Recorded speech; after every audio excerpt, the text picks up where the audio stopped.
Hello everyone, hello mga kadato, mayong untag kaniyong tanan diha. Prag untag naman udto.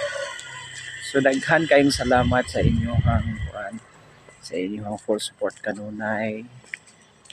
Daghan kayong salamat. So tomorrow is celebration ni Tatay Digong sa ihang birthday March 28. So magkita-kita ta sa downtown aron makigduyog ta o makipag-celebrate ta sa iyang birthday o pinaka-importante ugma pohon nga aduna tay mga pag-ampo para kay Tatay Digong sa iyang condition, good condition o sa iyang family pod nga mas strong gyud sila sa mga pagsulay nga niabot silang kinabuhi karon o ilabi na sa ato ang prayer gyud nga ang atong wish sa iyang birthday nga makabalik na gyud siya dinhi sa Pilipinas.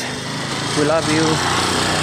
Tatay Digong, daghang kayong salamat sa imong kamaayo sa tibuok Pilipinas at tibuok Pilipinas or sa mga katawhan labi na sa ato ang mga katribo sa Barangay Marilog proper sa imong full support kanunay. Ayan, thank you so much. God bless you everyone. Happy birthday Tatay Digong.